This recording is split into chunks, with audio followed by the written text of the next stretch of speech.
আজরাইল আলাইহিস সালামকে দায়িত্ব দিয়ে দিলেন মানুষের জান কবজ করার জন্য। এই জন্য দেখবেন আজরাইল আলাইহিস সালাম কত সময় মানুষকে নিয়ে যায়, কত মানুষ কত সহায় এবং কত বড় লোক, কত জাব্বার, কত শক্তিশালী মানুষকে আছে জান কবজ সেকেন্ডের মধ্যে নিয়ে যায়। আদম আলাইহিস সালামকে বানানোর পর আল্লাহ রাব্বুল আলামিন আদম আলাইহিস সালামকে বানায়া দীর্ঘক্ষণ দীর্ঘদিন লেগেছেন, যার কারণে যেহেতু ওই কাবার জায়গা থেকে মানুষ আল্লাহ তৈরি করেছেন, এই জন্য প্রত্যেকটা মানুষের চাহাত জাগে যে কাবাকে কিন্তু আগে যেন একবার কাবা করে গিয়ে তওয়াফ করতে পারি।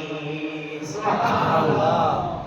রব্বুল খুদা কানাল জাতা নবুওয়াতে মুস্তাফা কি ওয়াকা জাহাতা কামাই নবুওয়াত খুদা কা ওয়াকা কামাই নবুওয়াতে মুস্তাফা কা।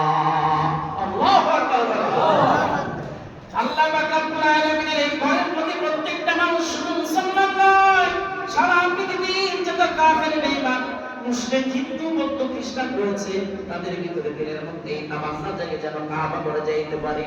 কিন্তু মুমিন ছাড়া অন্য মানুষের জন্য তো হজ ফরজ না, হজ একমাত্র ফরজ হলো ওই মুমিন যার সামর্থ্য তাকে যাওয়া। এই কাবা কয়বার বানানো হয়েছে? কাবা সর্বপ্রথম বানাইছে কে? এই কাবা ঘর সর্বপ্রথম বানিয়েছে ফেরেশতারা।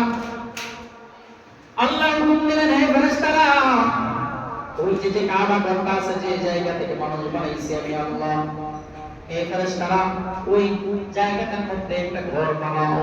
সুবহানাল্লাহ। ফেরেশতারা এসে ওই ঘরটা সর্বপ্রথম পৃথিবীর মধ্যে যে ঘর রয়েছে, পানির মধ্যে ঘর, সর্বপ্রথম পৃথিবীর মধ্যে ঘর হয়েছে সেই কাবা ঘর। এর আগে পৃথিবীর মধ্যে কোনো ঘর হয় না। আল্লাহ বলেন, হে ফেরেশতারা আগে ঘর নির্মাণ করো।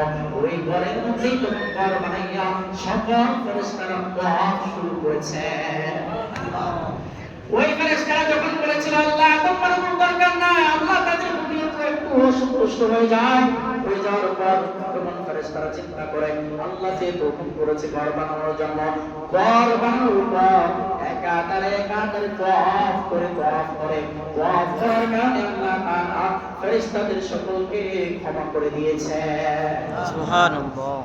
এরপর হলো তারপর নির্মাণ করেন হযরত আদম আলাইহিস সালাম। এই ঘর নির্মাণ করেন হযরত আদম আলাইহিস সালাম, আবার পুনরায় নির্মাণ করেন। তৃতীয় নাম্বার নির্মাণ হলো হযরত আদম আলাইহিস সালামের পরে